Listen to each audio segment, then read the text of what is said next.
evening. Welcome to the Deltahead stream. I am James Howell, and tonight we're going to do part 3 of Legacy of Kain, Defiance. And, hold on a second, clearing up some space on the old hard drive here so I can record this archive. There we go, good. So, yes, Legacy of Kain, Defiance, part 3.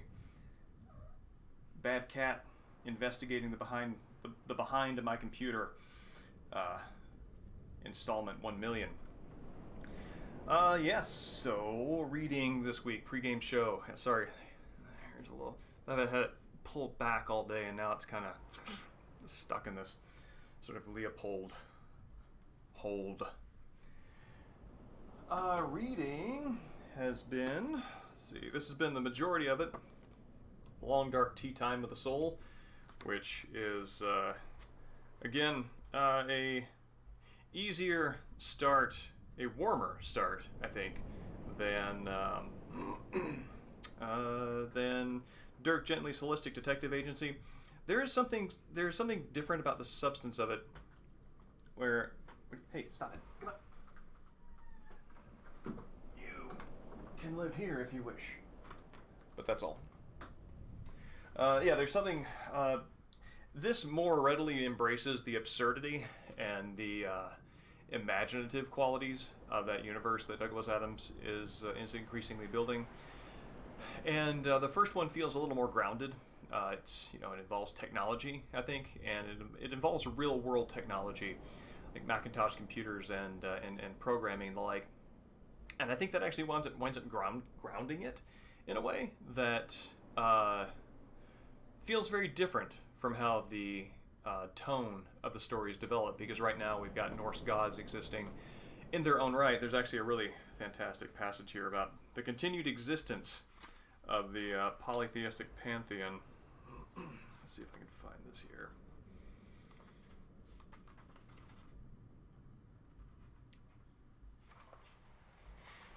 Should be like right here. Hold on one second.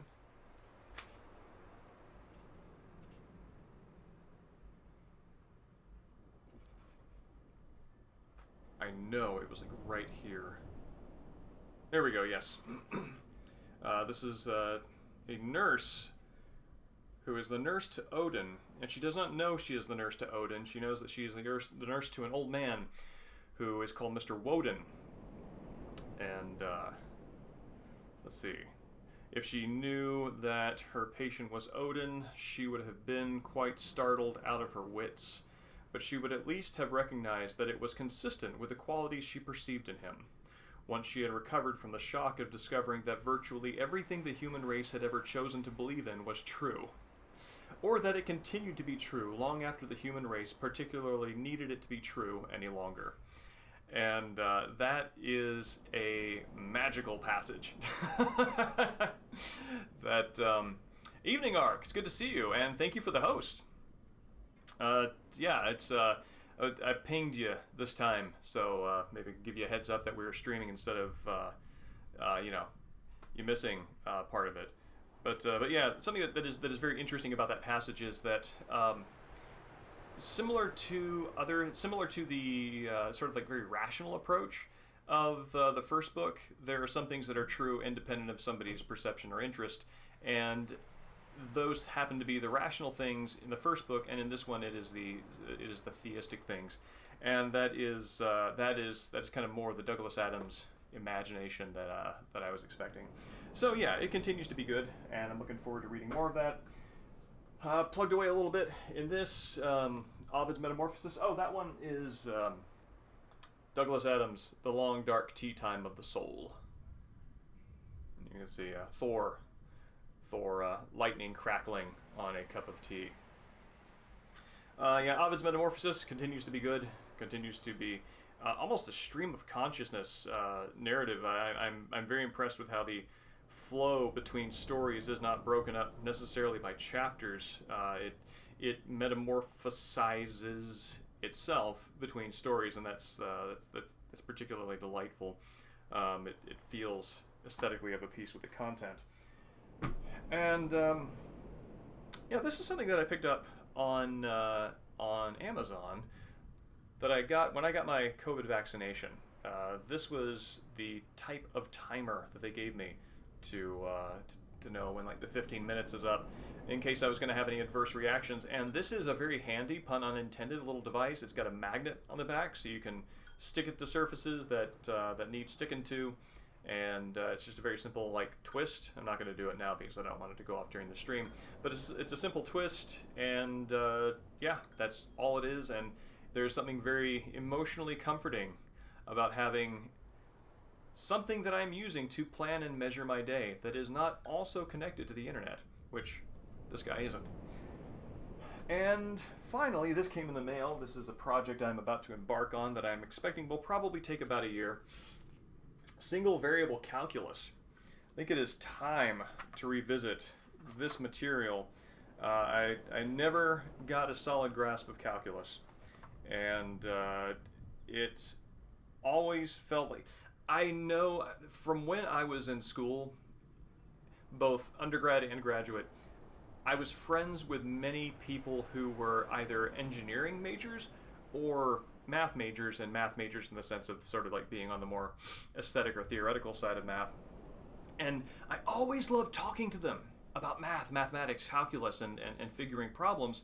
And it seemed like just to listen to them talk about something that they love so much made me want to love it too. The only downside was I had sort of like a public school, an American public school experience with math and algebra and the like.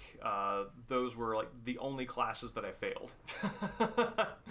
I wasn't exactly a sterling high school student, but those were my troughs.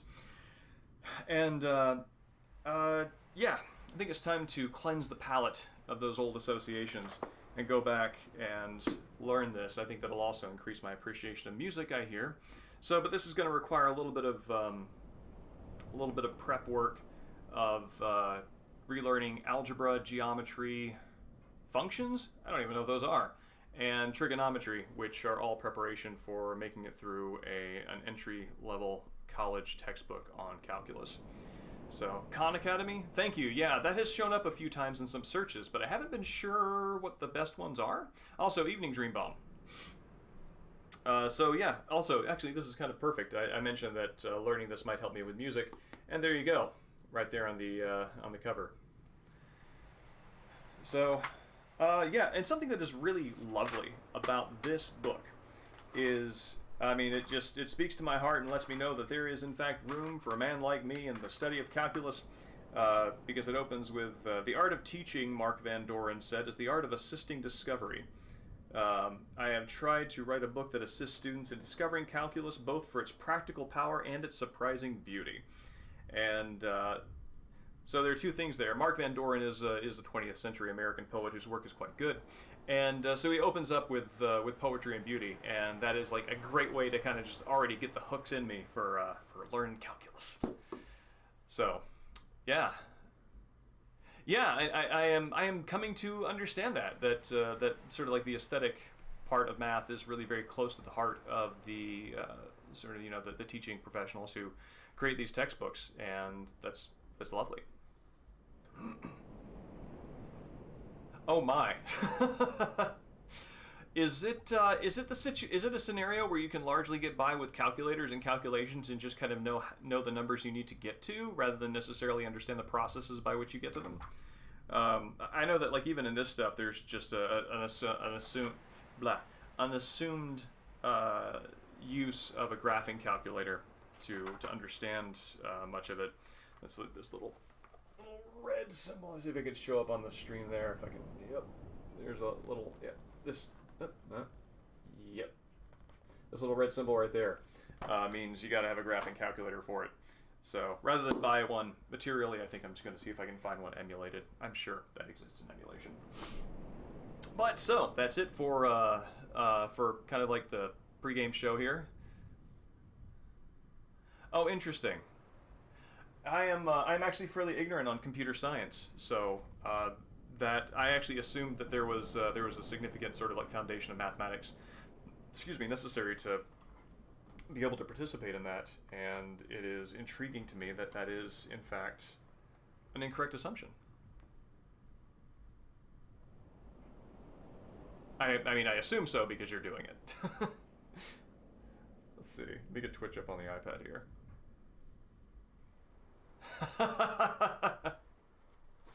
Let's see. Does this have actual digits in it? What are we looking at here? Yeah, it's got digits. It's got numbers. It's got a few numbers there next to letters, if you can see it. But they seem to be of the single-digit variety, which is let's see, of the single-digit variety, which is kind of like I don't know, man. When you deal with math problems that only have digits 1 through 9 or 0 through 9, then it sort of feels like in a like a Jidaigeki movie where there's like somebody who is so skilled that anything beyond minimal exertion is pure waste of technique, is pure waste of energy, and shows a complete lack of technique. And but then once the action is engaged, it's just a very simple movement, and then it's over. And that's kind of what single digits in math problems feel like to me. And we'll see if that proves to be true.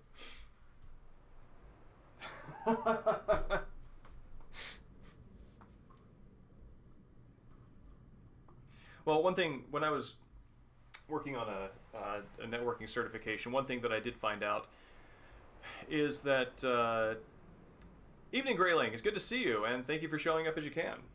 That a lot of problems are just simply solved by Googling them, finding out what somebody else did in a similar circumstance, then trying to retroactively determine how they did it.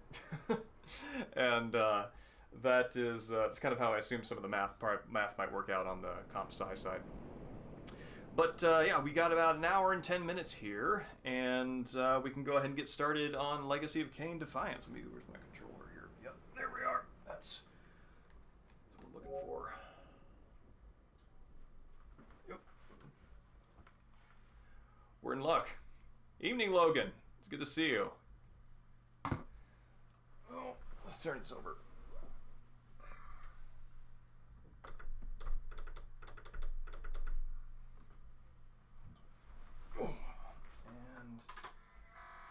Close you.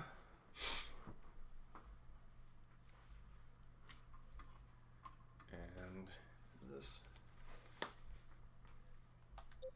Cool. How are you tonight, Logan?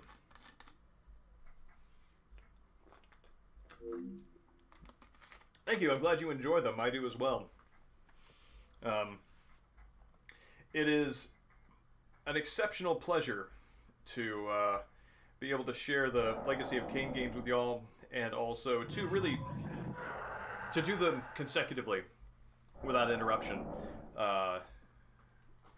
without sort of like drawing focus to another game. That sort of enables you to sort of see them all as a piece and see the evolution of the design and how their priorities change. Let me turn this down.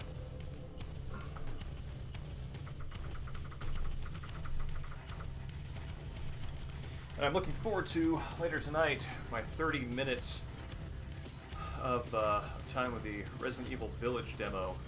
That's going to be a good time. Oh man, DMC5 is so good. Something came up. I think I was in the middle of playing that and then I moved, and that destroyed my momentum in both that and Sekiro. So I actually need to go back and finish that one myself. But good on you for starting it. It's a good one. Let's see. Okay, so yeah, so we're starting here with Raziel's.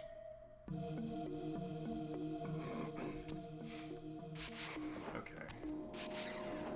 Dreambomb, I as well am very eager to see what PSVR looks like on the PS5. Since the PSVR headset was developed.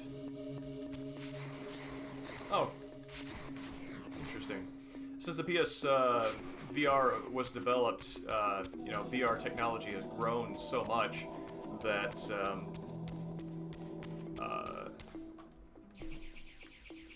how's this? That's my... Okay, that's how you do it. And that's how you do it. Cool. I'm eager to see what those games designed for now legacy hardware These gargoyles quicken feel as I like drew on near, updated triggering the door to resolutions. close.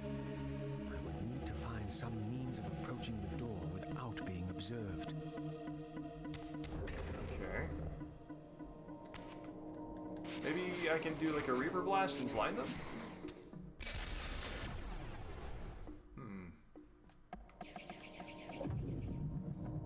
Well, the easiest solution suggests just zipping back. Material Reaver. Spectral Reaver. Into to the spirit realm.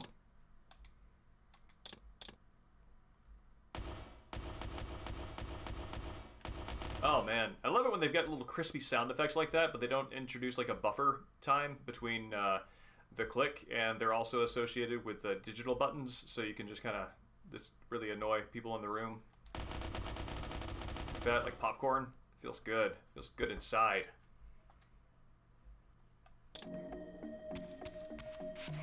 Okay, so this is where I resurrected, and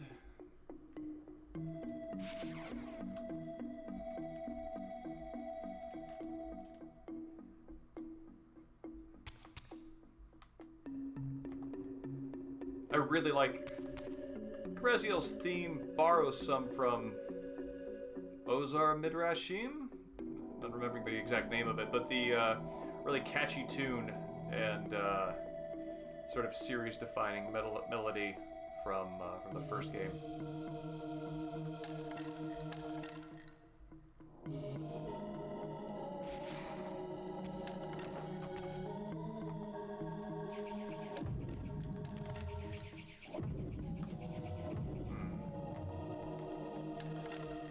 So obviously it has something to do with this.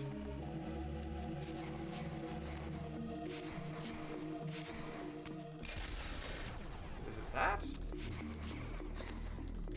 Ozar Midrashim. Thank you. Good. Good, good, good.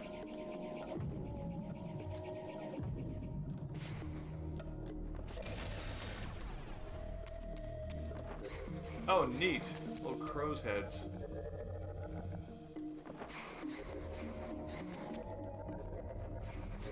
Huh.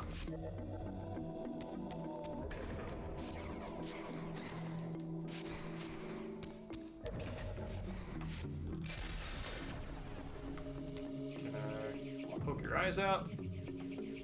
Nope, can't poke your eyes out. Well, what does a Wraith of Vengeance do? Is there a way to return myself to the material realm?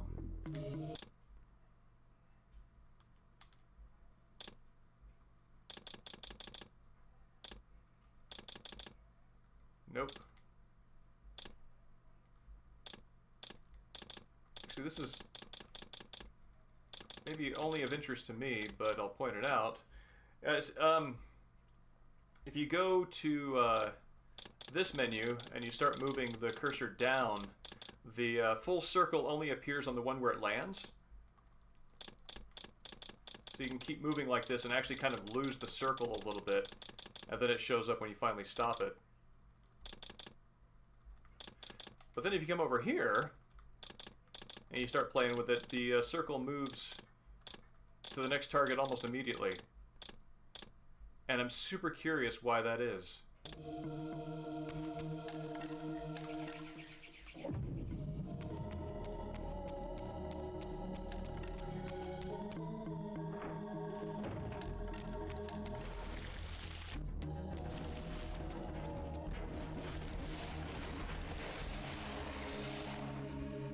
So I guess it is possible that there's something else I need to do before I can blind those things. Maybe a Reaver upgrade that I need.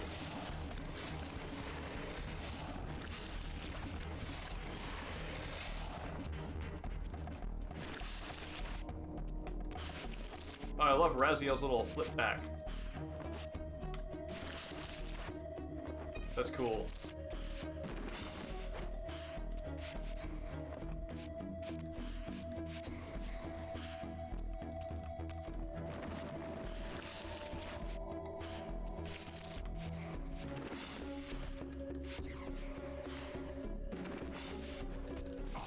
What? Poke my toe. There we go.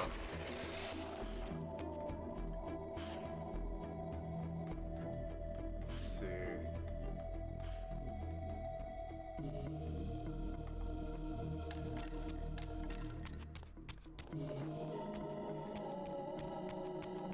I seem to recall having just become material, so I might not have come back through this way as a physical specter. So maybe that's what I need to do. There's a grave. I like this this kind of necropolis that's built on top of the Elder God's business. She says she won't go near the place. I tell you, the pillars are haunted. Haunted? I heard a woman's voice talking and moaning, and there was no one there. How many vampires have you killed? And you can't face down one ghost? I knew who these were. Vampire hunters, scouring the countryside, destroying what had once been my kind. My God, what is that? A vampire or a demon? Where? Here. Get him! Quickly! No mercy. I like the character designs. They've got these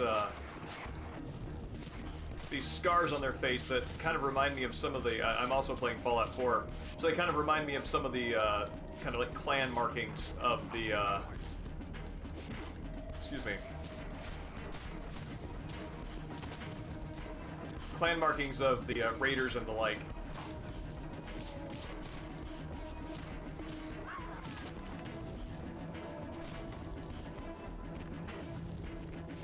Oh, that's cool.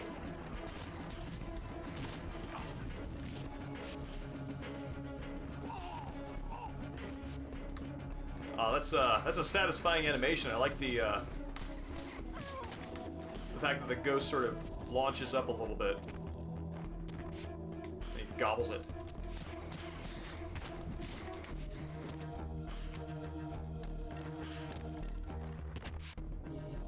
These were Moses' hunters, mercenaries enlisted in his crusade to exterminate the vampires.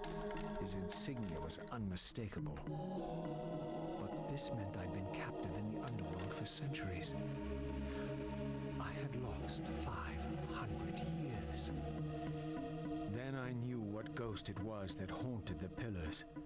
Ariel, the specter of the murdered Balan's guardian. Perhaps she could provide the answers I sought. But first I would have to find a way out of this cemetery. I guess that was combat music that bled over into the cutscene and then wrapped up. Which way did I come from? That's very funny, Logan. I like it.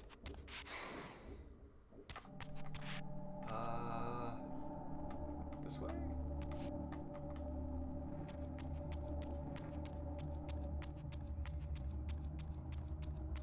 This temple's facade hinted at some ancient vampire origin, for it bore the sign of the Reaver and was marked with the elemental symbol of light. The mystery of the Reaver might be answered within, but this edifice was too high for me to reach.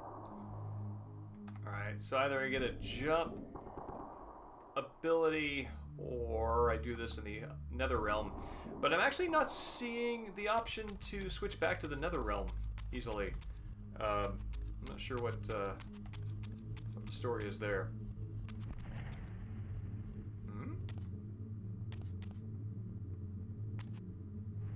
What is that?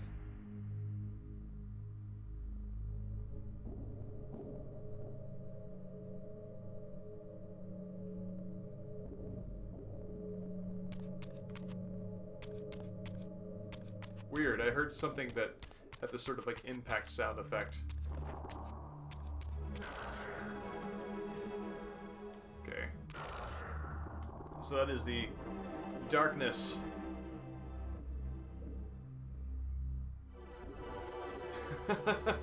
Well, it's a group experience at this point, right? We're all playing or watching the stream.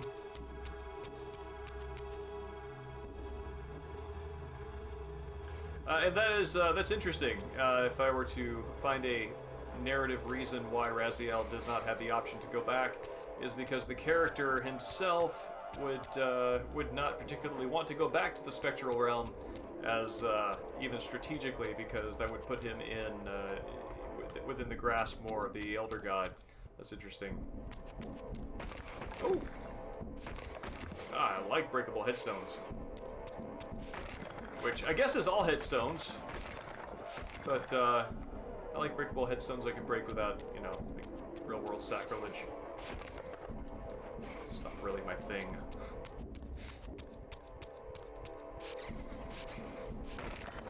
Crunchy too, and destroying headstones is absolutely a Raziel thing to do. Something behind here. An inaccessible area, strangely.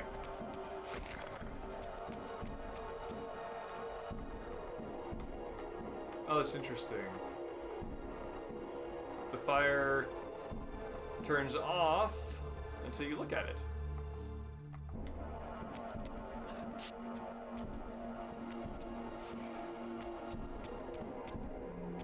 Okay, so this puts me back here.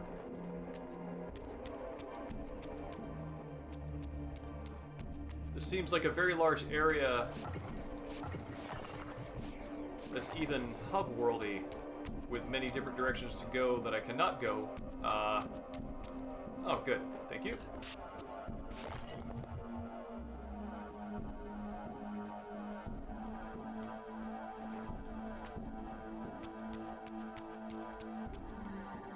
Is this...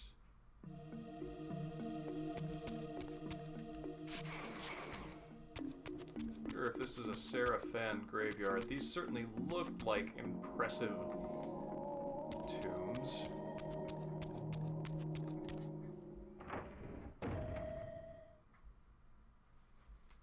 Raziel, fallen hero, renegade and traitor. What is this? How do you know me? Raziel, what are you? Why should any know your name? You are nothing. It seemed my method of entering the physical realm was not altogether original. But where had these beings come from?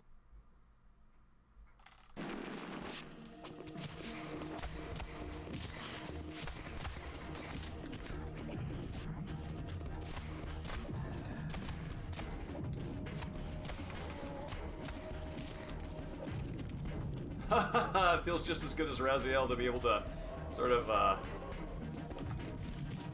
blast them and then attack somebody else.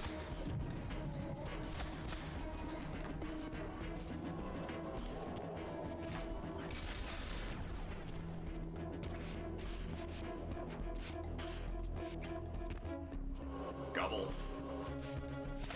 I really like what the strings are doing in this music.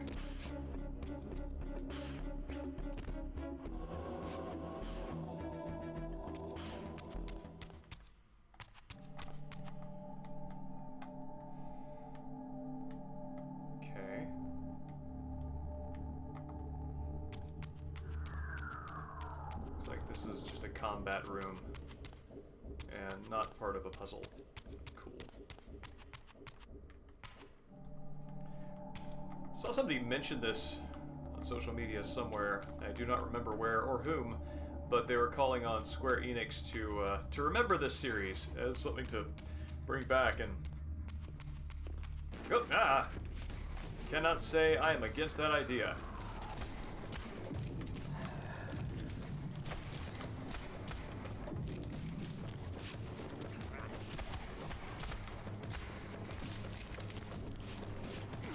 Whoop.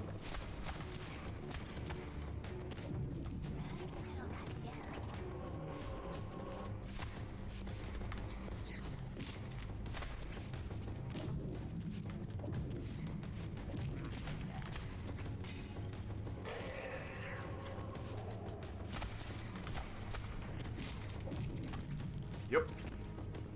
Haha, it's so good. I really like how the soul... yeah, that's what it makes me think of, like a basketball bouncing. Let's see if I can do it. Like it bounces straight up and then you catch it out of the air.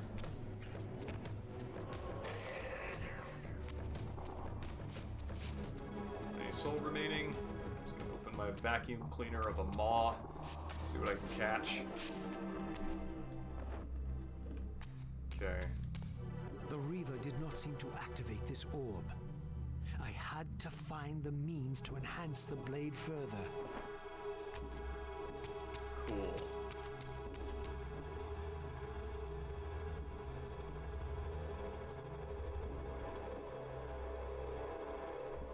Oh, I would not want a remake. I would like a continuation.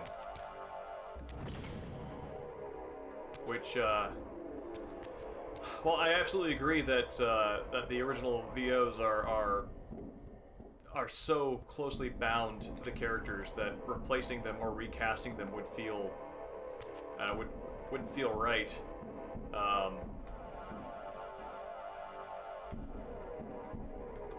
I would be interested in a continuation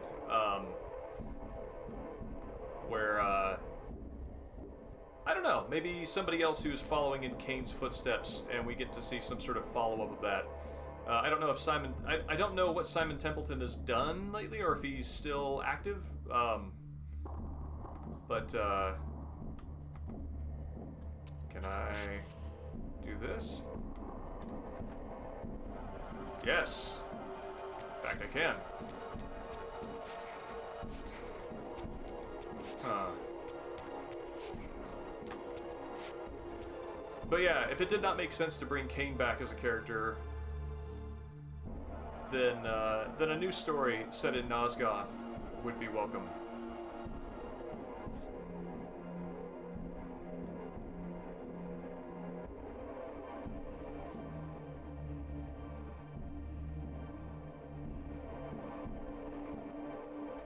Oh, I didn't know about that.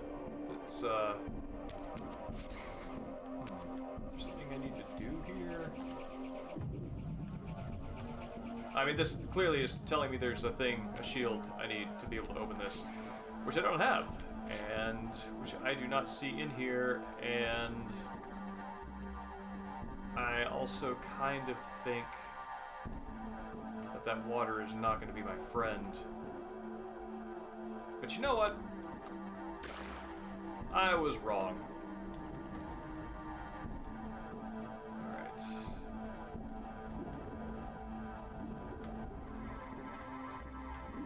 I guess this is a gameplay difference between Raziel and Kain, because I don't believe Kain can do this.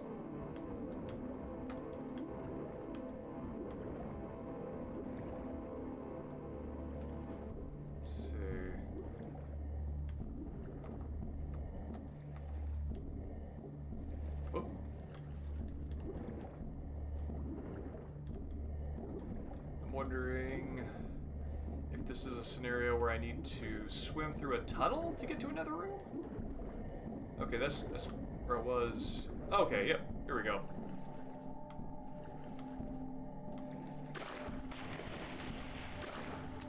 Ah, gotcha. Oh man, they took out the sound effect. Breaks my heart.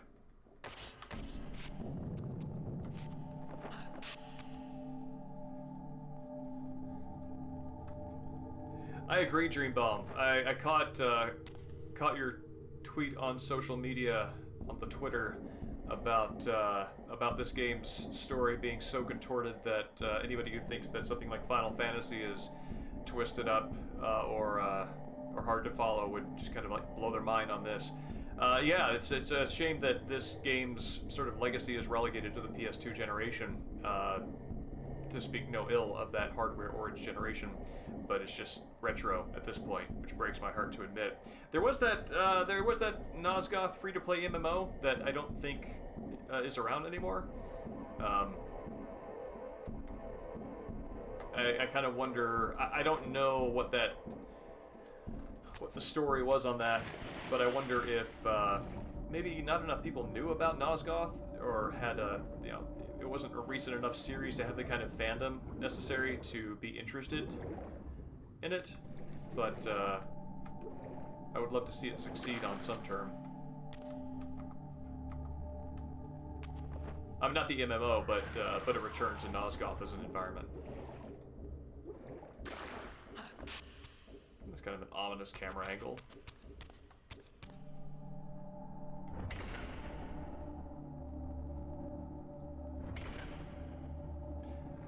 Oh, okay. Interesting. They closed off my... I didn't notice it at the time, but they closed off my exit, so I would have to figure this out. I guess this is tutorializing water and making me figure out that it is a way to secret areas that will allow me to progress.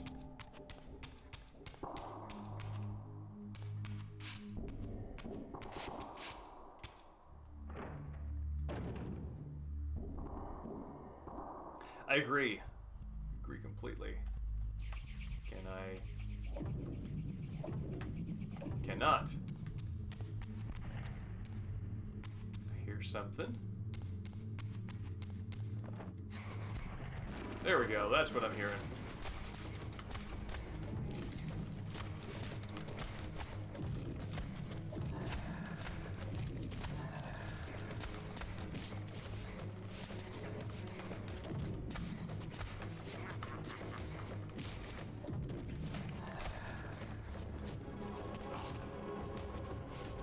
Oh, come on! Killing me here. There we go. I would like to consume your soul, thank you. And...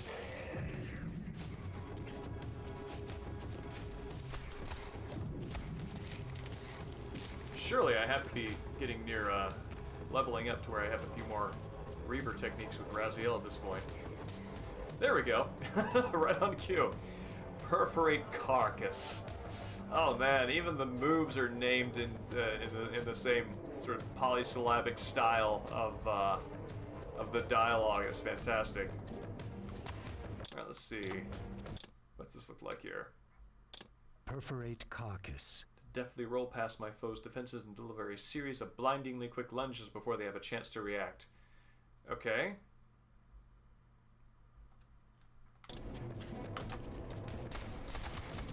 Oh, cool. He straight up has silver chariots. Poke, poke, poke, poke, poke, poke, poke, poke.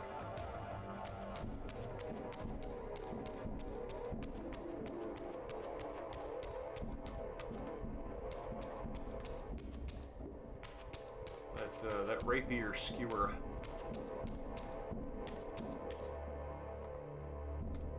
Okay.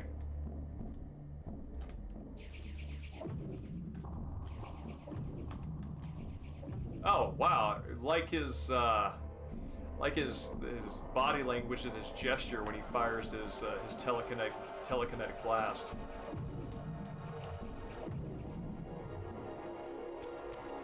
So this does suggest that I do need to be in the spectral realm, or that I can go spectral. It's just a question of how I do that.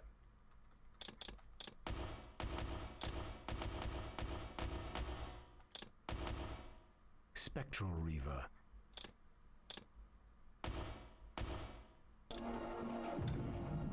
You know what? This looks like a fine time. Hey, come on. This, I imagine, is a fine time to, number one, redeliver you to your spot. Number two, look at the instruction manual.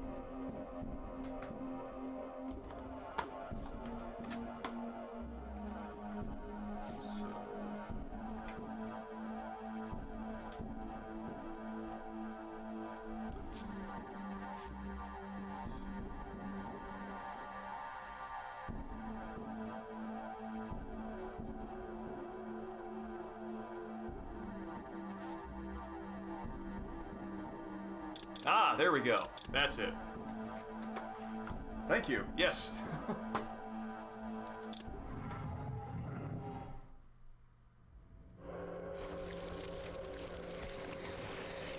Okay, they are solving some puzzles the same way then.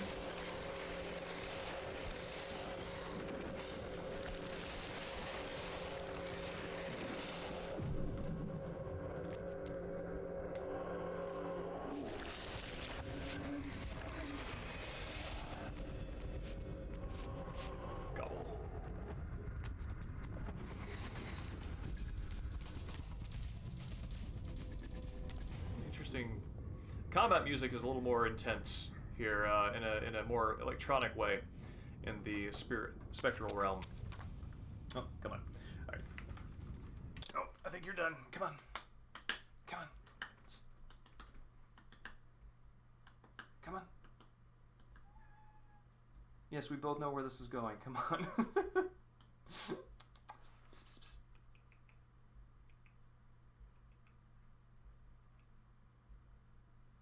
Come on. Well, she's firmly entrenched in a place that she knows I don't like to reach, because to extract her also requires extracting all the wires that she has currently entangled herself in, which basically has me do the dirty work that she is intending to do of unplugging everything behind my computer. So hold on one second. Come on.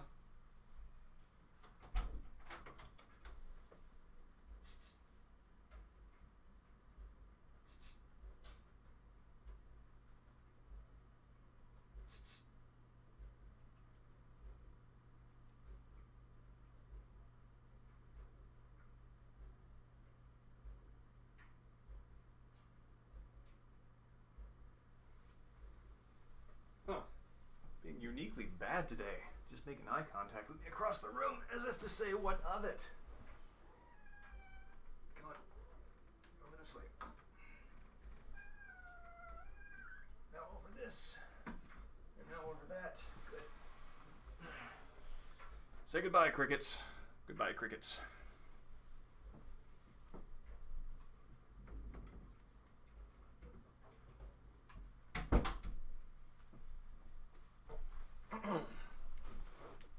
Her name is not Crickets. That's just what she happens to be up to mentally. Evening, Shantae. It's good to see you. Yeah, no, they are too smart. We had a series of Easter cards from friends and family propped up on the little sort of like island counter in the kitchen, and there was one that we remarked upon that was particularly classy and had a really nice design, and Samson, big old panda, barrister, jumped up there, knocked exactly one of them down, and chewed around the edges. And guess which one it is? It's just like they know. They know. It's like I think they can see the things that you value and target them. All right. Let's see. Oh, okay. How are you tonight, Shantae? I'm going home. There is no home.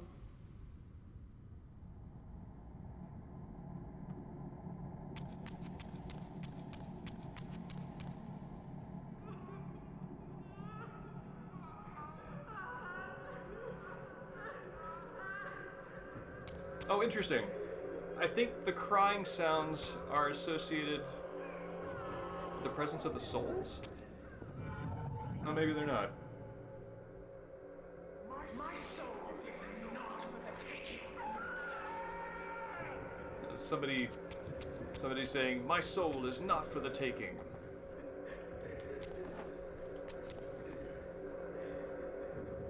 All right, I can make this. Yes.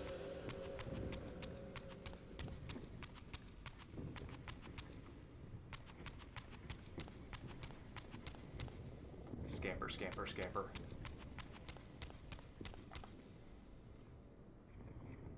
And also, that is great to hear. Look at that.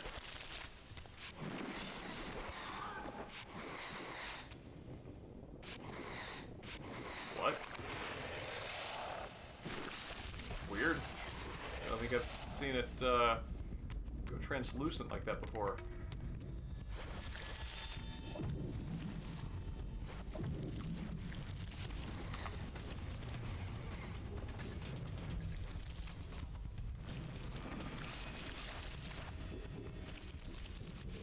Just listening to the music here.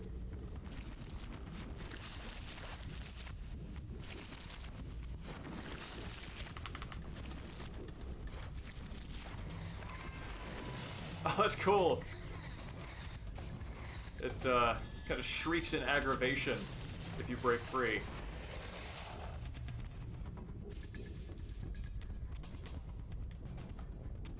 Yeah, the Spectral Realm music actually seems to feel like it has a higher energy, like a more synth-based energy. This edifice, marked with the elemental light symbol, was clearly much older than the ruins and the rest of the cemetery. The door was far too high to reach, and to open it, it seemed the Reaver would need to be imbued with the power of darkness. Clearly, I had more to accomplish before I could discover what lay within. I love how many words they take to say door for later. Well, if you have an inkling, if you have, you know, where you're doing nothing, you don't have anything better to do, the numbers 1 and 2 are up, but honestly, this is kind of the thing with the Legacy of Kain games, and one of the reasons why I wanted to sort of stream them all back to back is they rely upon a lot of like relationships that develop over the course of the series, and those relationships change, and then the events of history change because time gets changed, and it's a lot that happens.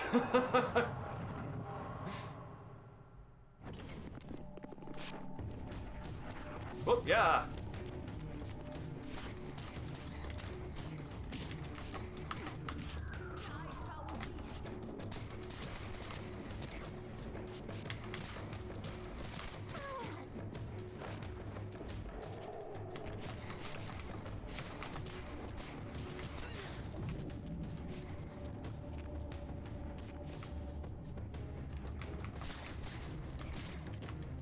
Oh, let's do my big old zap attack. There we go.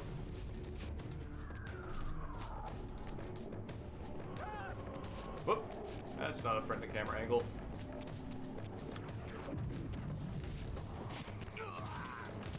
It is a little uncanny how much these guys are reminding me of sort of the Raider punks in Fallout. Not merely because of the sort of design, you know, that they're sort of tattooed wasteland clan vibe. Although these guys have a little more medieval armoring, but right down to the sort of like the makeshift weapons, the pikes and the Molotov cocktails and the like. Aw, there's spikes I could have telekinesis them onto. What a missed opportunity.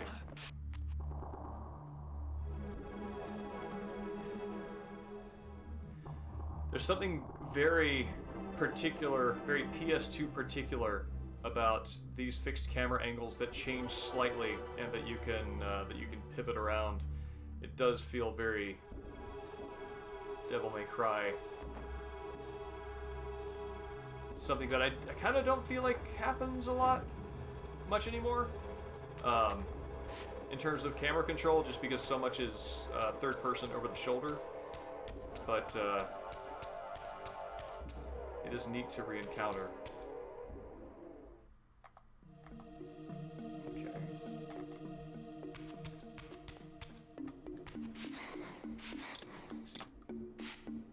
Don't know what those little fonts are for. Is this oh, okay. For that looked weirdly enough like a pit on the or a gutter on the edge of the level. Now, if I were to give anybody any advice on how to enjoy a Legacy of Kain game that you are dropped into cold, it is to adore the voice acting and appreciate the distinctiveness of the dialogue style.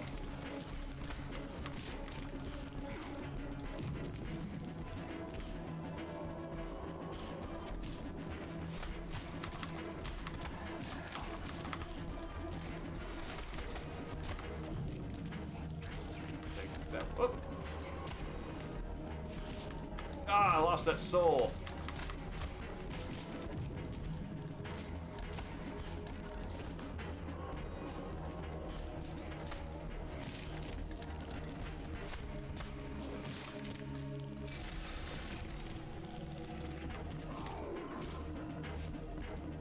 Open maw. Get meal.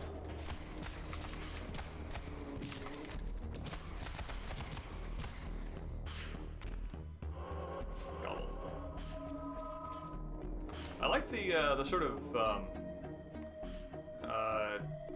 runic-looking barriers that hem you into a combat area.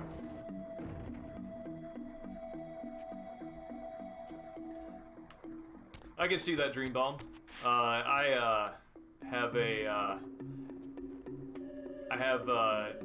I don't know. I think I would have said previously that I have a default bias toward a Dreamcast version of something before, and that would have been true. Let's see if I can launch this person. And there, yeah. Later.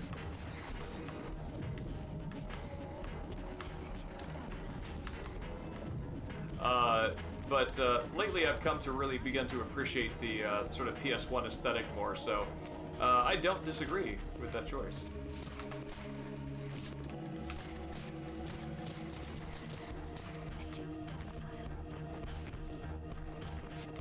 Chomp.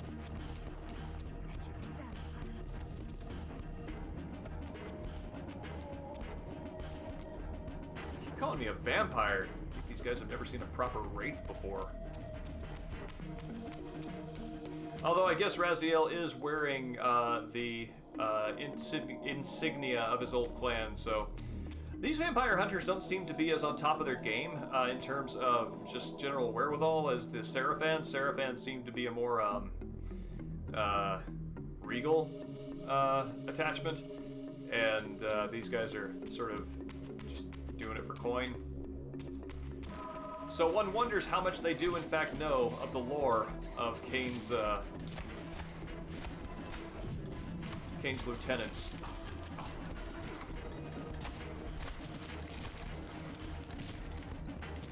Nonetheless, still seems like plenty of reason that they should know what the insignia on Raziel's scarf means.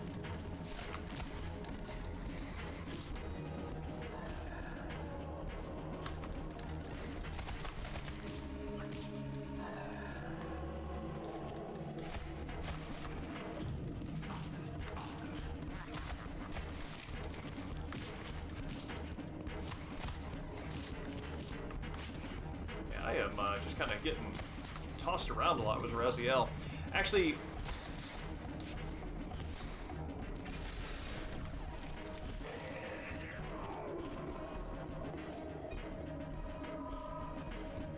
there is something strange about the combat as Raziel, because both he and Kain start with a stock ground attack combo and then an aerial, pun unintended, combo, and to go back to a less developed character after being able to sort of get into a groove of varied combat with Kain does feel a little jilting. Also, if the reviewers only played the first little bit of the game to get a sense of it, they might not have, I don't know, it might have suffered from the fact that both of them feel very samey and have an identical starting set of moves. Can I catch on fire? Catch on fire. Nah, can't catch on fire. Yes, I like the autumn too.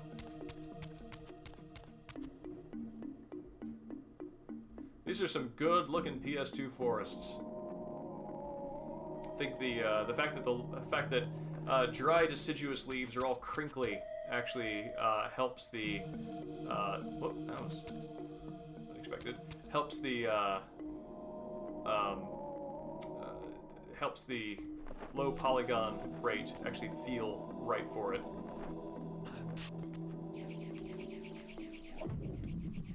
Actually, I might need to go into the spectral route for this. But give me just 1 second. I need to take a quick break, and I'll be back in like 2.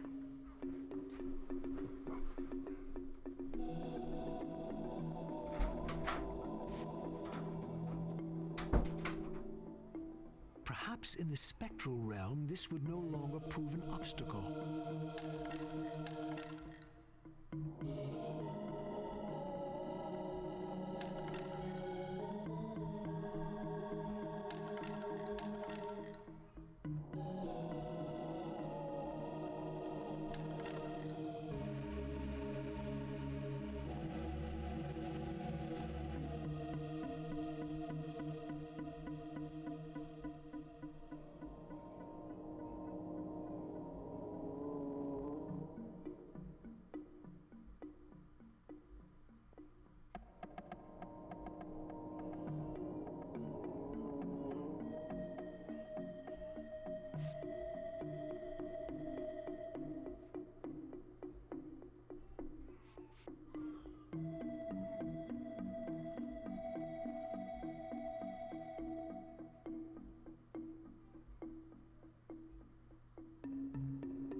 direction, to which all brakes go.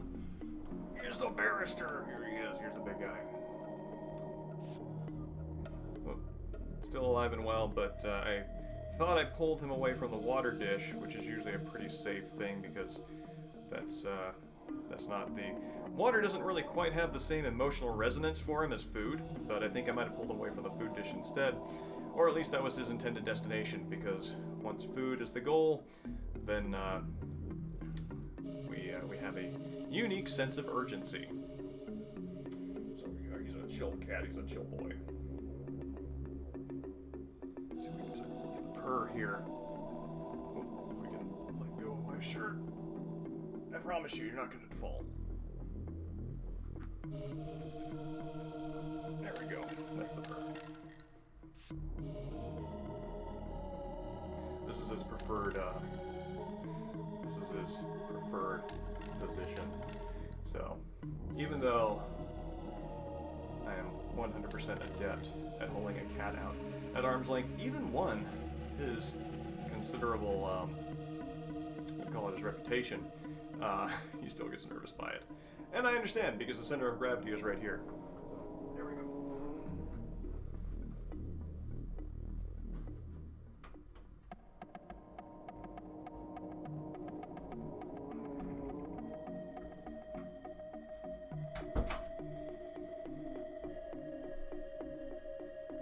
All right.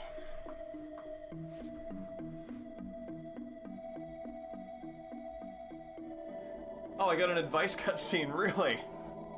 Oh, cool. I thank you, Ark, for clipping that. I am eager to see what that looked like. What was the advice?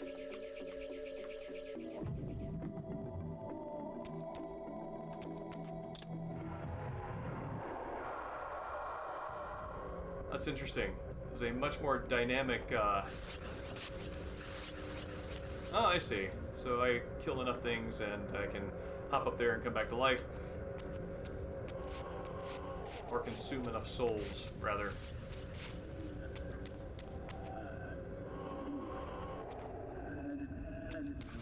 There we go.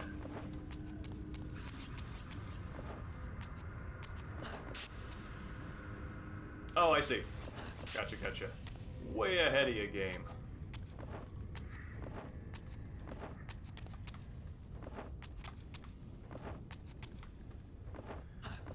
But I do love me some Michael Bell, so I am sad to have missed any performance that he has in this game.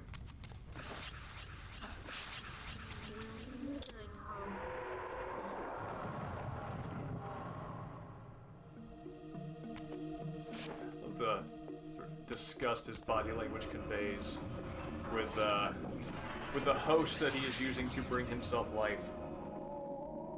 Yes, idle in front of every puzzle to squeeze all the content possible from this game.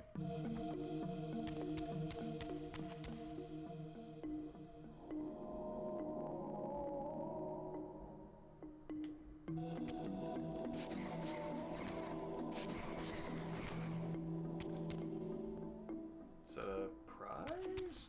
What is this? Oh, that's just a lamp. Gotcha, gotcha.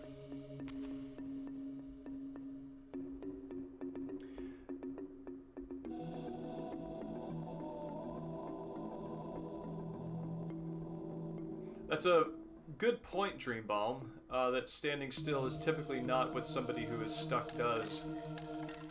Looking at those illustrations on the wall, that's looking like the Reaver, the Darkness Reaver insignia, so I'm wondering if this is a Darkness Temple.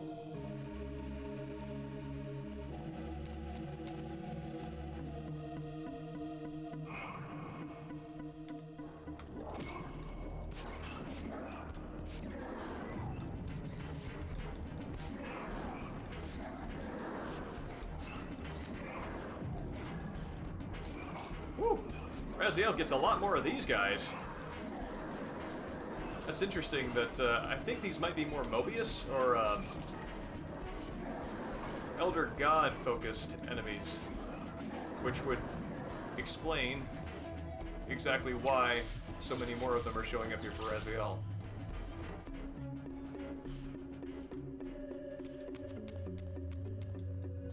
As I stepped through, I felt a sense of displacement, as some arcane sorcery transported me away.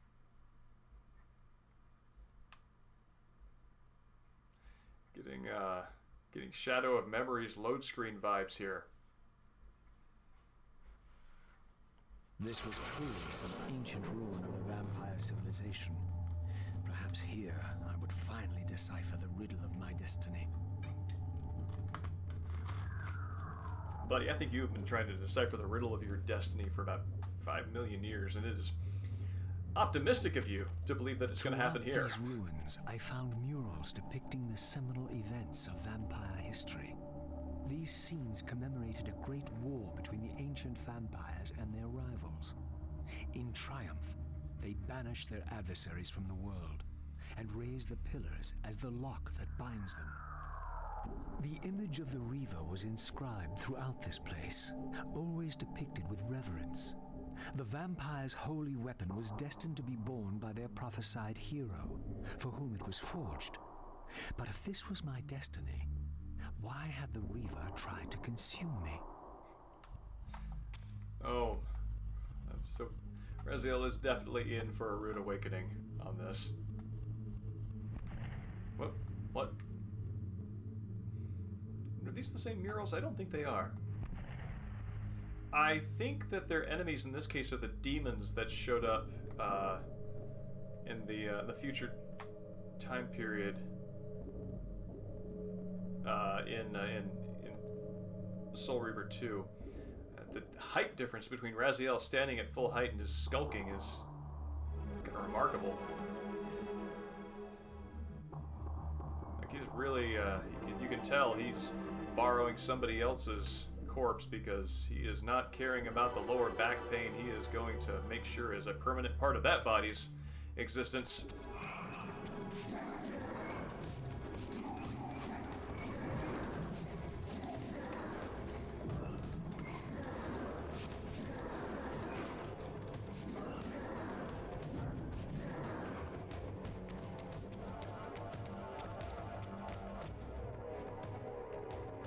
This scene depicted the appointment of the original vampire guardians, each summoned to serve when the pillars were raised. Each guardian is aligned to the principle of the pillar he serves, and the balance guardian is the axis of them all.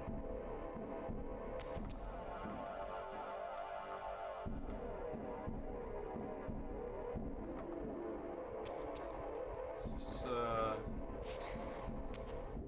looks like wind? I don't know what that looks like.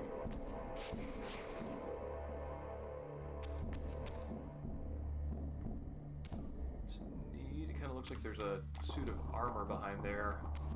Oh no, that's just stained glass. Gotcha. Yeah, right?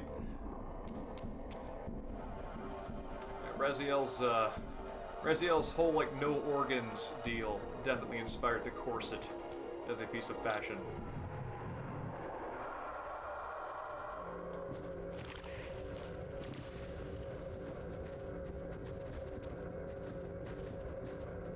Next time I get takeout, I'm just gonna hold my mouth open at the drive-thru window and see if they deliver it straight in.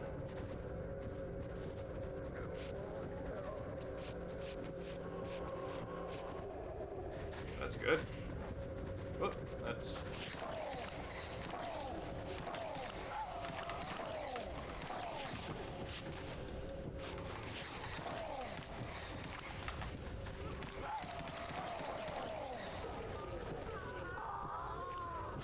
Oh, I like that, being able to kind of hover in midair as I open my mouth to eat. Actually seems like a safer place to be if I'm going to try to consume these guys. Some hang time.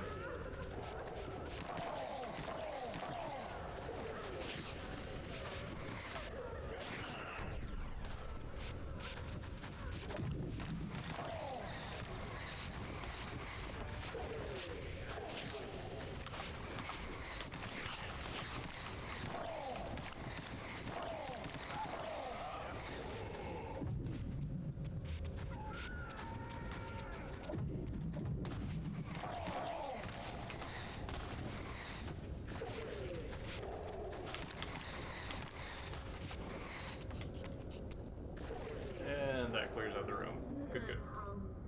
There's no hope. It is. Him holding his cloak open for souls manages to be one of the most iconic, cool, yet also weirdly silly features of his character design. And I would not change it for the world.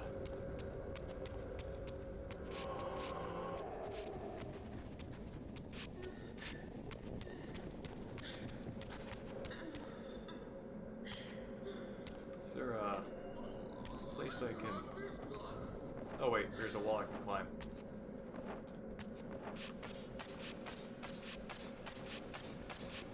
Alright, that looks like that's water. So, when I reincorporate, I can probably swim it. Oops, that's where I just came from.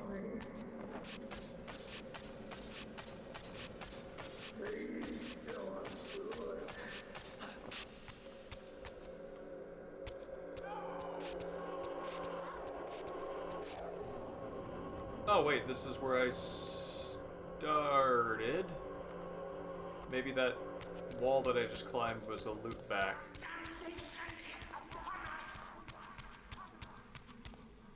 Okay, well, I'm back here again, so let's go back through.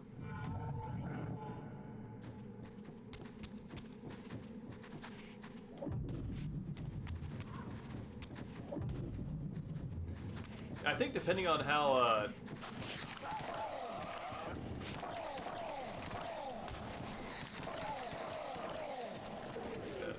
depending on how you sort of depicted it, the Raziel's eating souls could definitely be a much more horrifying part of this world.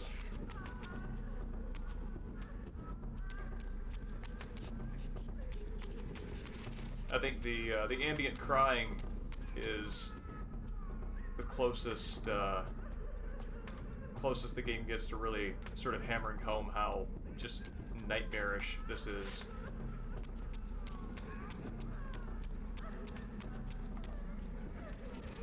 Okay. I need a place to reincorporate. Where might that be? The center? One of these little rooms? Yes!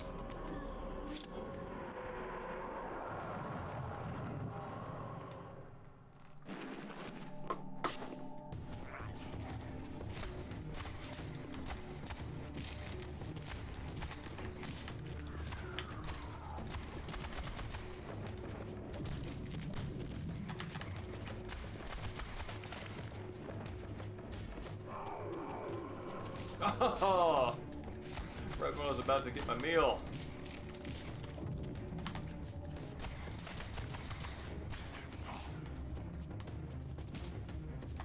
Chomp.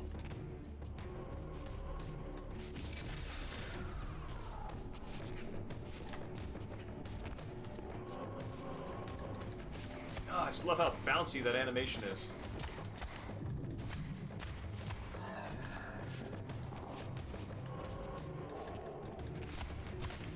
It is also intriguing to me that I'm not sure if these are.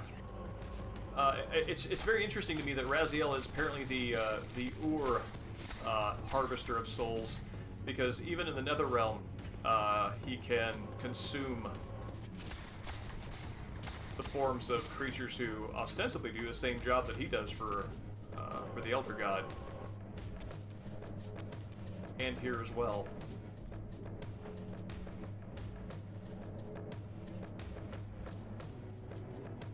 That's interesting.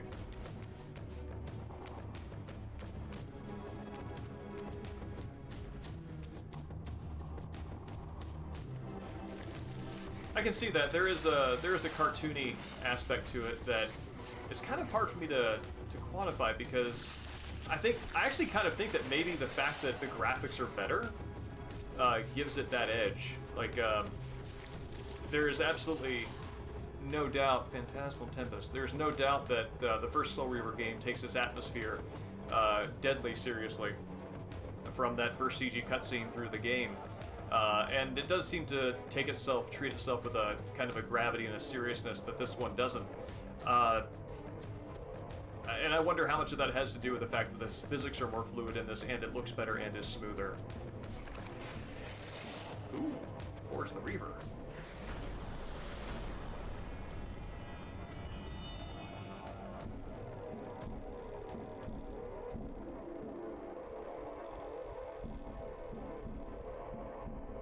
At last it was done. The Reaver was forged with darkness. As I felt this new power coursing within the Wraithblade, I knew that now the Light Temple would open to me.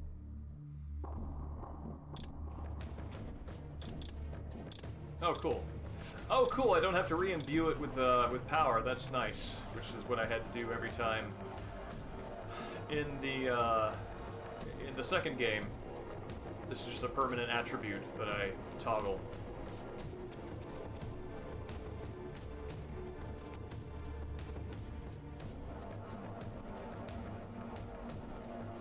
Yeah, I think you're right about the eyes, especially. They were able to do a lot with that. Yes.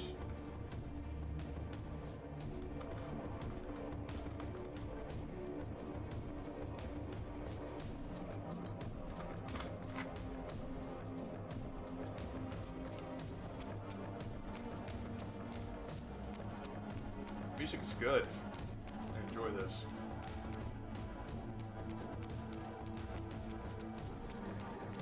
And I really feel like the strings are carrying the day on Raziel's music. Even when they're not the main thing that's playing. Oh, okay, interesting.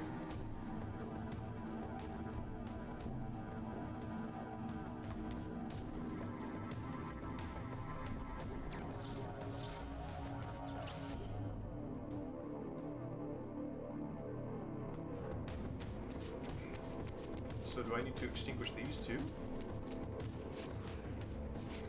No, those look like just regular objects. I mean, I'm even walking through them. So, that makes sense. Anything here? Nope. Those poor servants up there up top. Servants of the Elder God. Confounded by their, by being unable to jump and fall.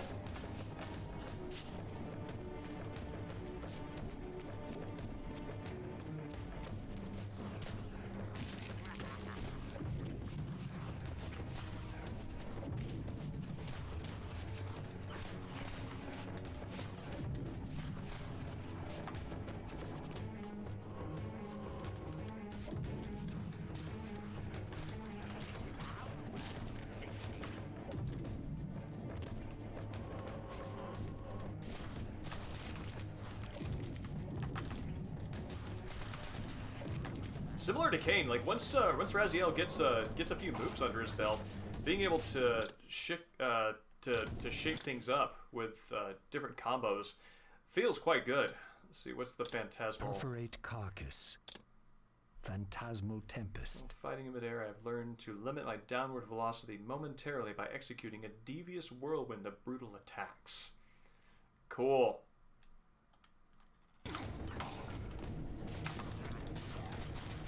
Oh, cool.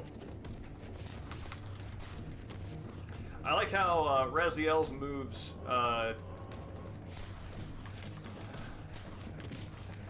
seem to emphasize a lot of smaller hits.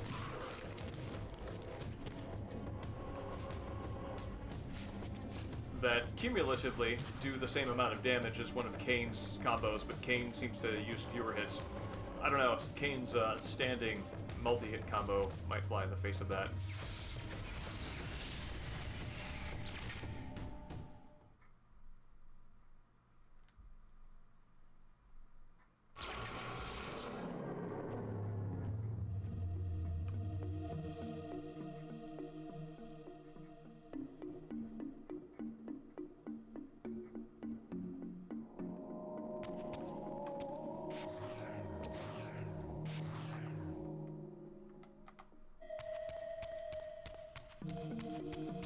Also, it looks like I was wrong about any water being in that part of the temple at all. Oh, cool! Use Dark Reaver spell to become invisible.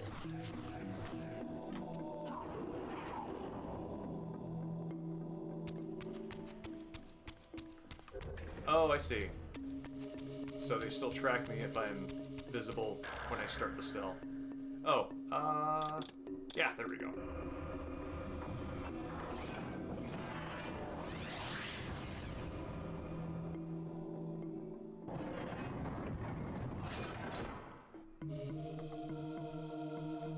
A lot of times when you have a character that has like an oversized sword and they're just carrying it...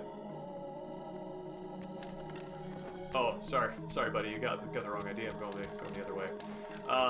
When you have a character that has an outsized sword and they're holding it like it's paper mache, it always kind of breaks a little bit of realism, because unless they have like the wrist strength of an elephant's, you know, trunk, it's unlikely they're going to be holding it that cavalierly and kind of flicking it around like a switchblade. But Raziel's, the fact that it is a wraith blade actually allows that to make sense and seem like it's not breaking a lot of disbelief there.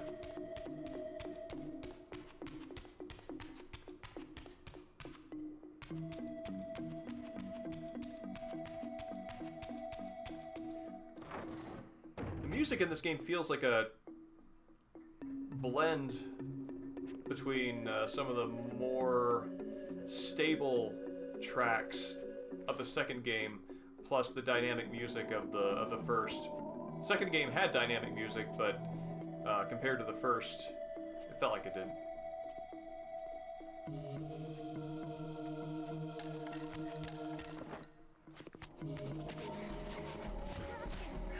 Whoop.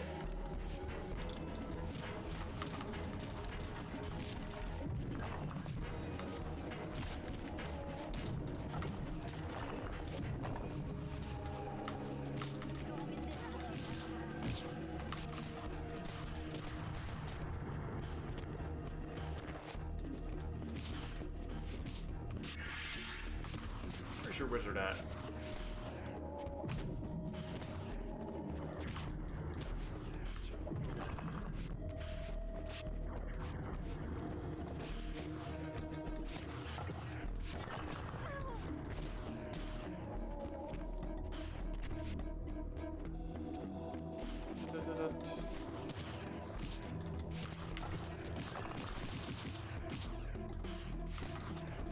There we go. Wizard had a lot of life.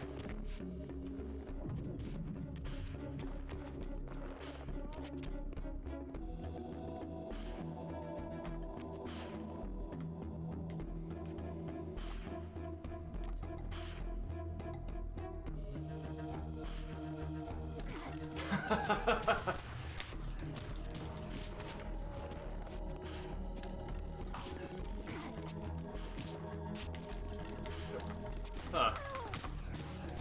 Seems to have a little bit of trouble keeping Raziel's dodges crisp on that rougher terrain. Who do I hear walking? Oh, whoever that is doesn't know what's coming.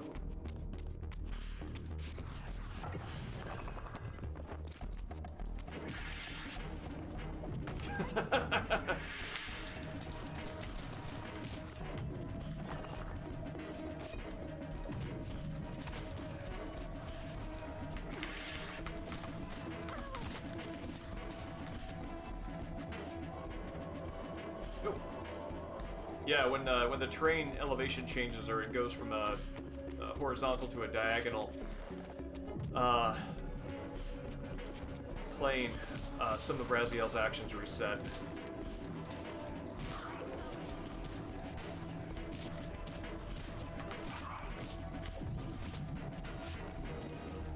So I can turn invisible.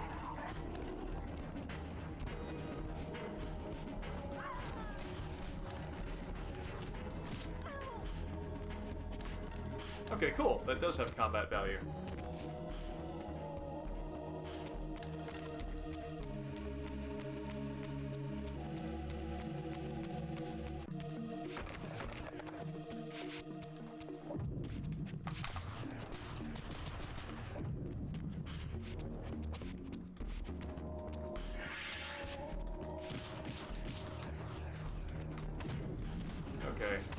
combat doesn't stagger them out of their magic animations, but telekinetic blasts will.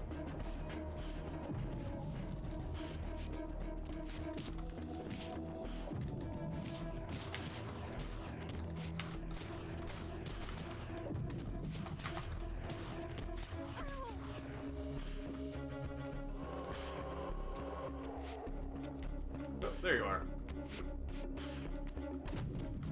Stuck on terrain.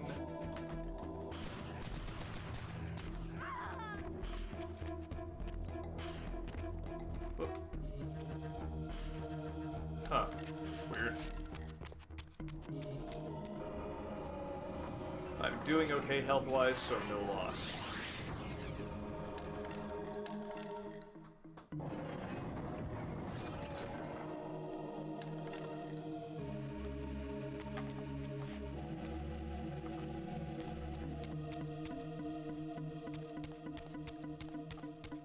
What am I doing? Okay, running into a wall. That's what I'm doing.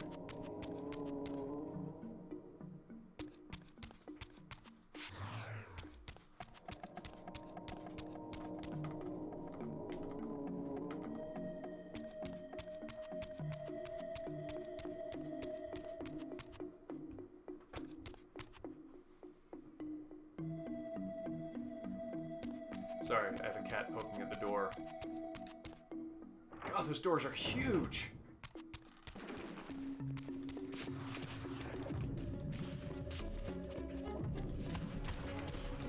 Raziel's, another difference between Raziel and Kain combat-wise is Raziel doesn't appear to have the same sort of versatility with the telekinetic blasts that Kain does.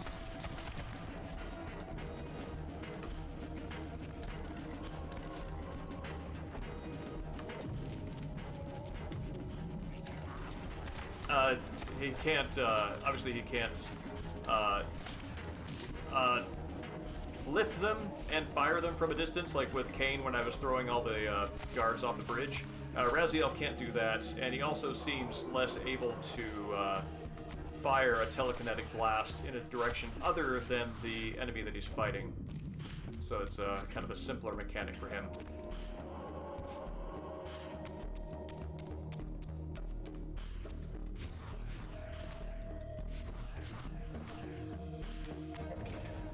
Ah, right, back here.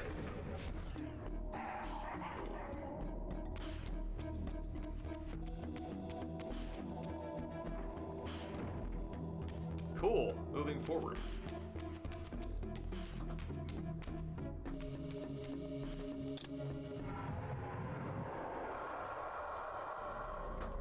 Raziel's transformation between material and spectral is a little more dramatic. I gotta say, I do miss the weird, almost mechanical, it's kind of like quality of this sort of like he's turning gears that we can't see or something. That felt unexpected and made me try to figure out why whatever this gesture is worked.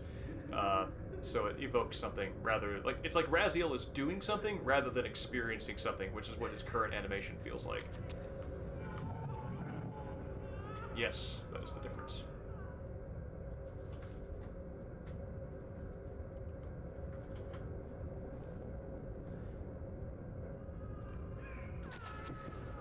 Alright. Hold on one second. Let's see if I can get these guys.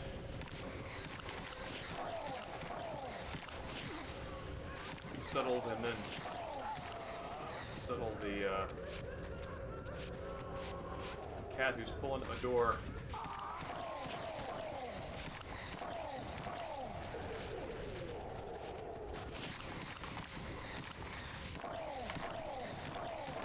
Oh wow, that's a visual effect.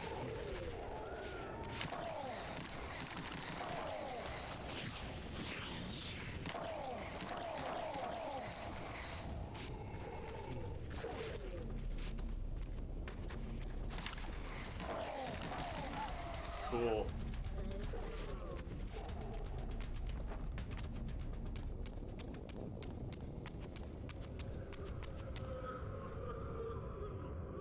Oh, good. She gave up.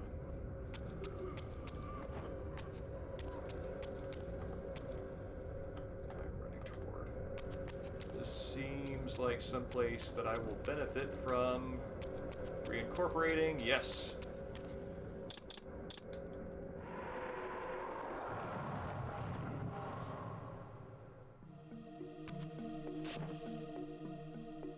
The fact that the other wraiths from the Elder Gods sort of guard incorporate the same way makes me wonder if they have access to little sort of like unmarked graves that Raziel doesn't.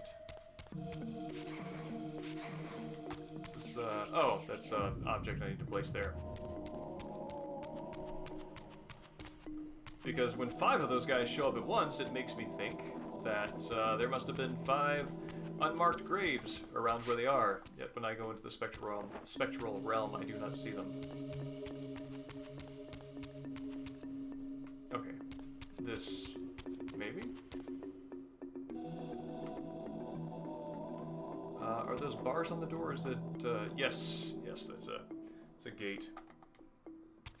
Yeah, this is PS2. And it feels PS2. Which, I never played around very much with an Xbox. I think I played the Silent Hill... oh, there we go. Silent Hill 2 because it had Maria's,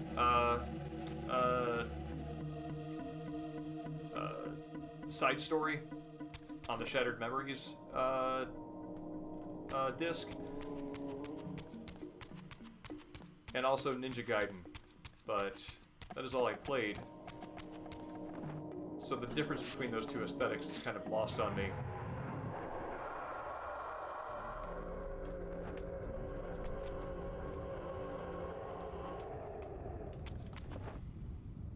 Gotcha. Ninja Gaiden PC is in a return or a remake? Is it Vorador? Or Janos Aldrin? Against all odds, I had stumbled into Kain's own mausoleum. Oh, cool. This seemed an unlikely coincidence.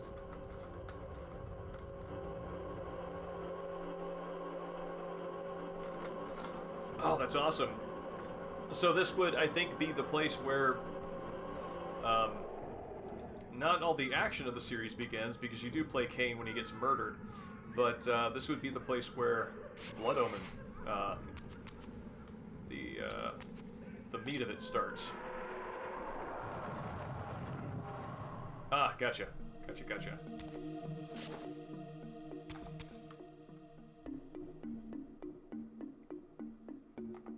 Oh man, seeing Kain as a human.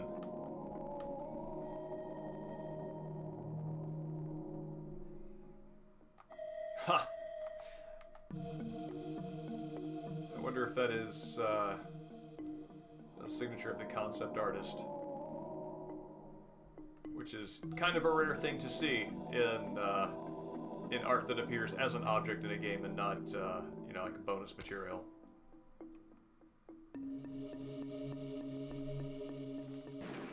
Kain's family crest. Oh, I have no doubt that Kain... I think Kain did come from affluence.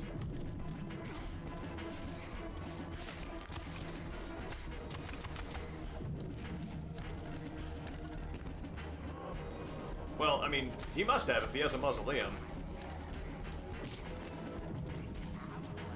Implies at least nobility.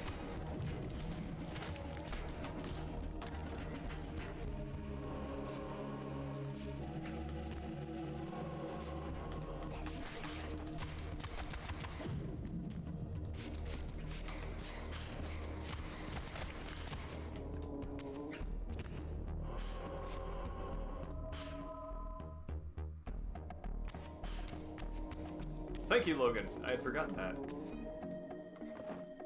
Just kind of standing in Kain's grave here. Is anything unique down there?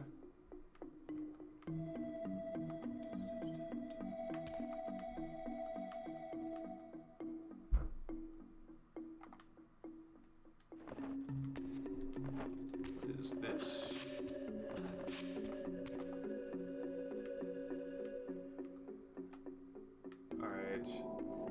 trying to figure out which one of these is a secret. Because I feel like I'm surrounded by them.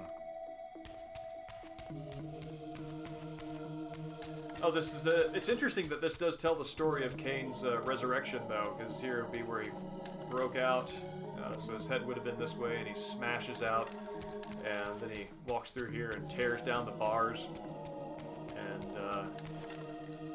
comes through here.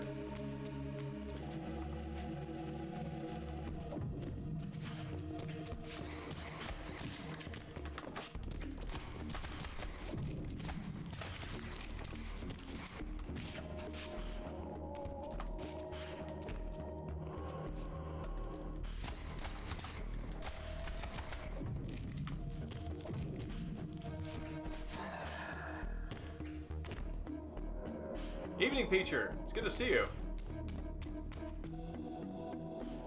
Yeah, there we go. I mean, yeah, you have to have maybe a few bucks to have somebody make a bust of you. It's interesting. This if this is like Kain's family mausoleum, he is the only one represented. So he must have like just did some house cleaning there of all those other ancestors who want their legacy to remain. So.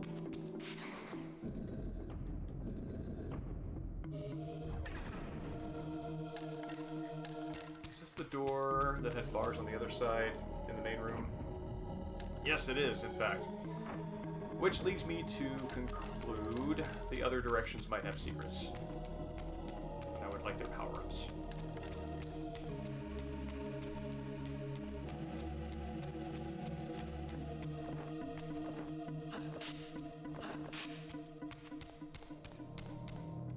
Like this fella. And whatever is... Can I go up there? Oh, I think that might have been how I got in here in the first place. There, Yeah, that's how I got in here. Okay, cool.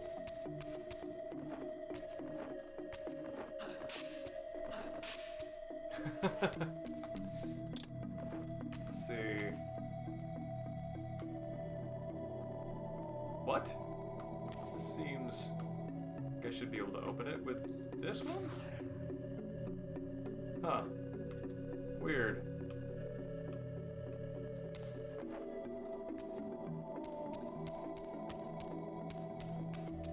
Like, have been here in person? This is based on a real story I don't know about? I'm really curious to know if it is. If this is based on a real story. I'm actually really curious to know what. And we exist in this timeline. What part of Nosgoth's history involves like stuff like Game Boys?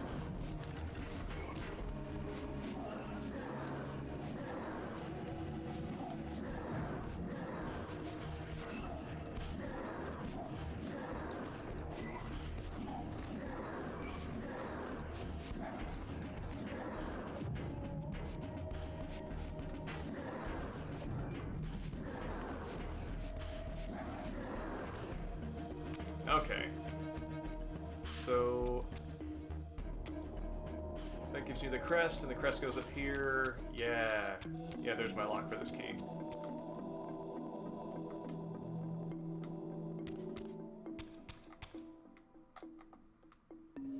I'm hoping at a point of resolution soon, because I am going to have to skedaddle here in about 15.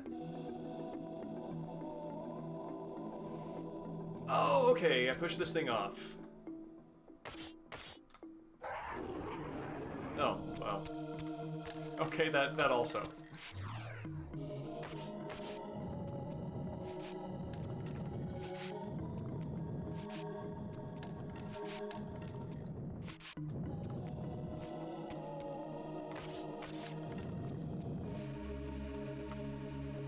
Is this,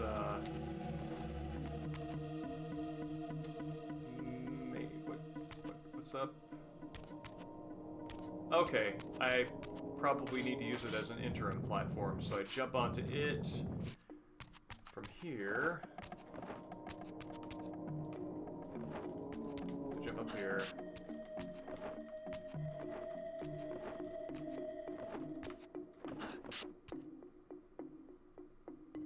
And then jump onto the other thing. Oh!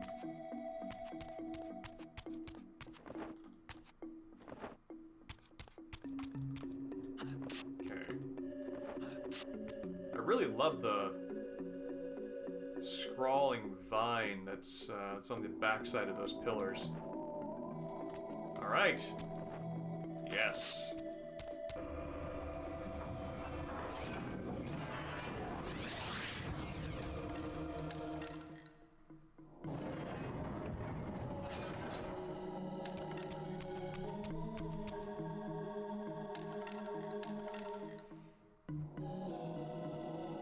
Use TK to shatter objects.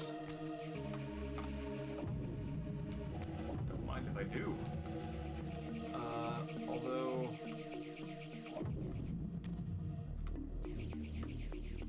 This one I need to shatter. Where's my...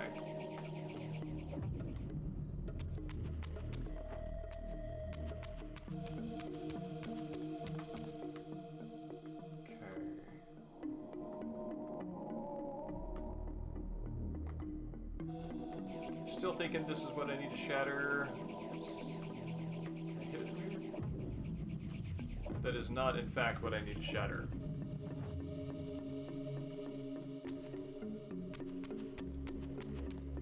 Can I climb? Yes, I can climb.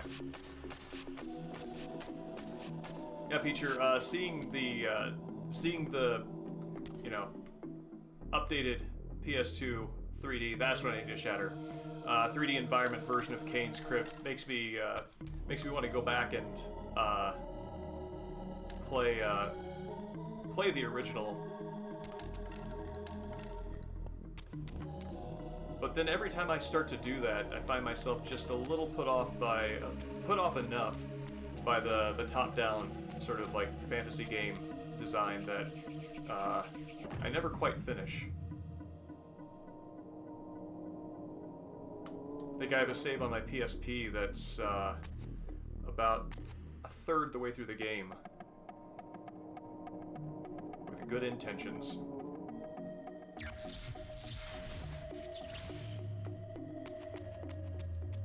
Again, I experienced that odd sense of displacement as I was transported to the vampire ruin once more. But this chamber was different than the first.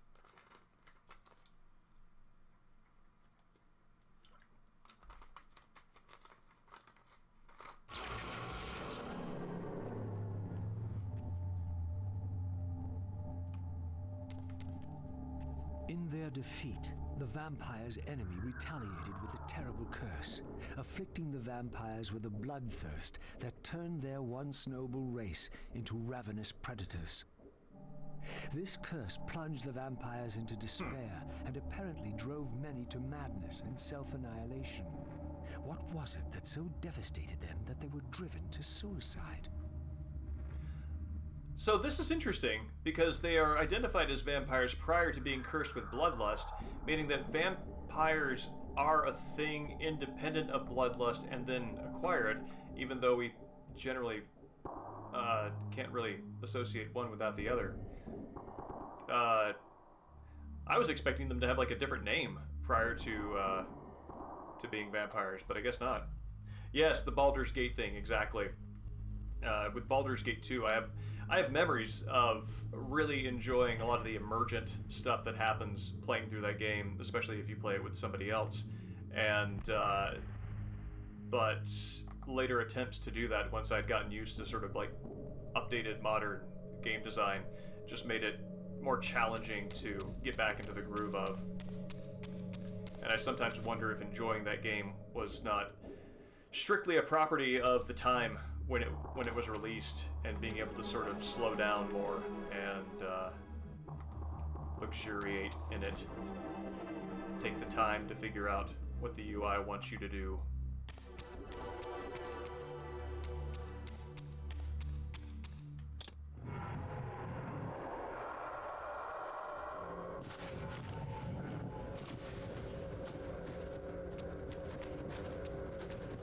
If this is the Light Reaver, this is the Light Reaver dungeon, I'm going to be very surprised that the temples for these two different Reaver elements are so short, especially given how long and involved those levels are, like they are the core levels of Soul Reaver 2.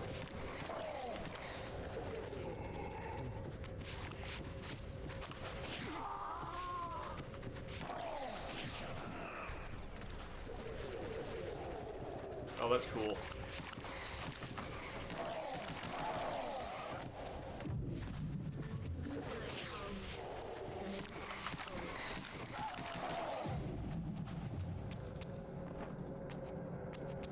Oh man, the sort of, it's almost kind of a whiteout effect that, that blue is having.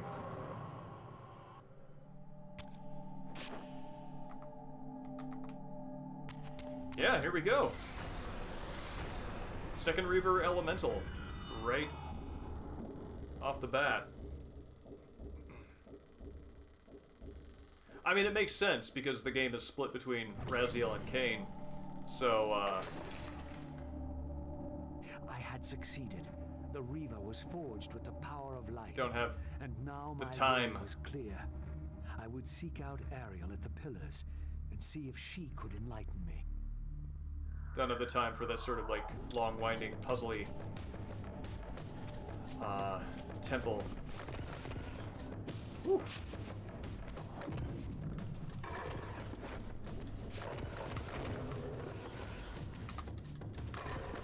Ooh, okay. Side dodge. Also, okay, stomp.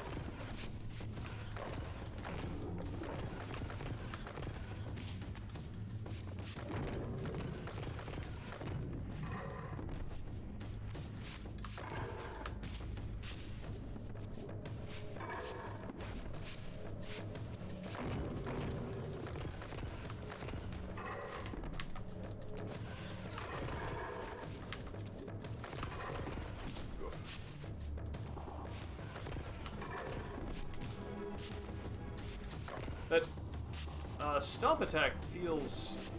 It's interesting because I'm used to stomp attacks being avoided by a straight up jump, which I guess... Oh, I guess I can do that while I'm locked onto an enemy.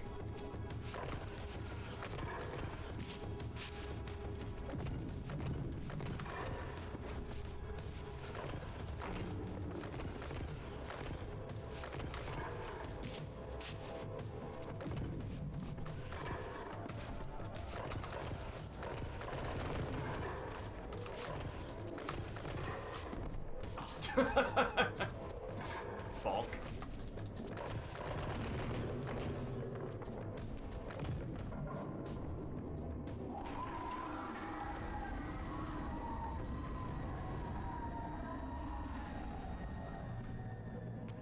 All right. I see secrets. I wonder what these things are for.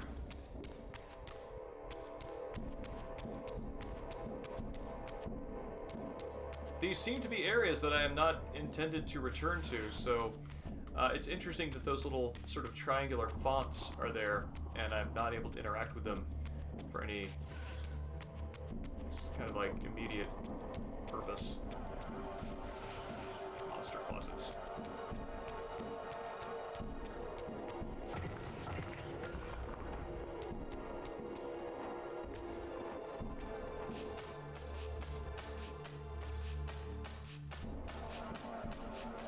Ark, I am with you on that. I also do not remember what it is like not to be sleepy, and might never enter that state that is properly called rested ever again.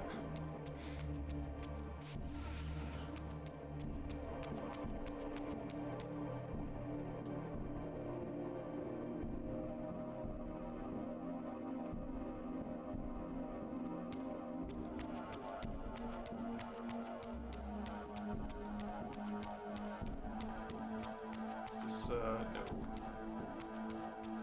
Ah! Beards. Nothing in here.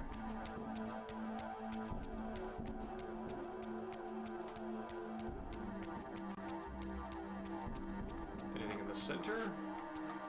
Oh, nifty. It's got the light motif on the ground. Is there something that I missed in here? Is there an orb? Dark orb that I need to lighten?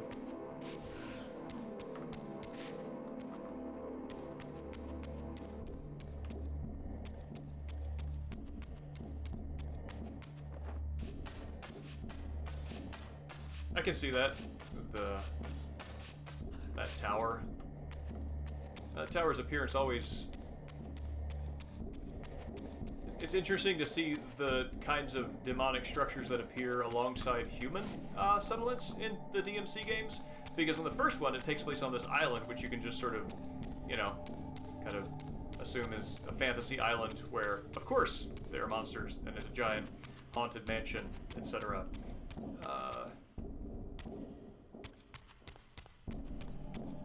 Is there more? Oh, okay, yes, there is more.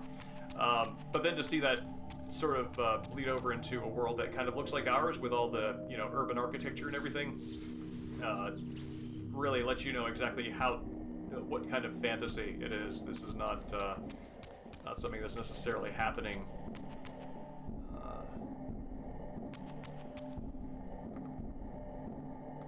in a special place in our world, but it is its own world itself.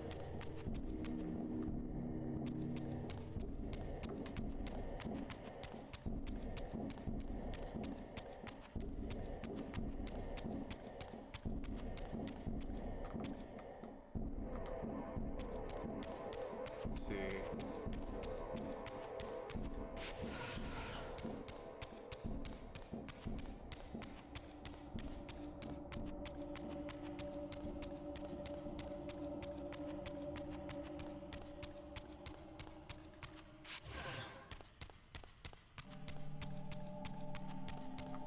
And it looks like, I guess this is my only way back.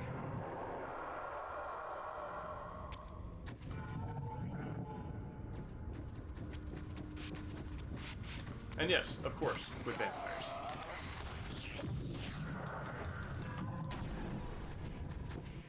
Whoops. I didn't realize I was that low on health.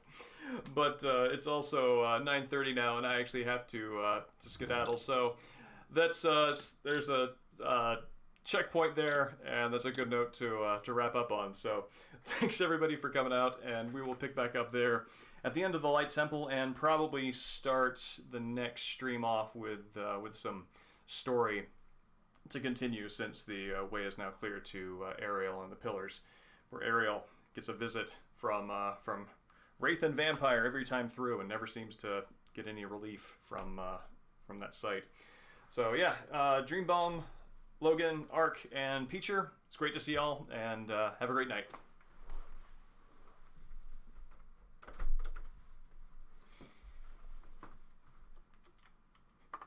Yes, you are free to sleep. Let me know how that land goes, because it'll be a while before I'm there yet myself.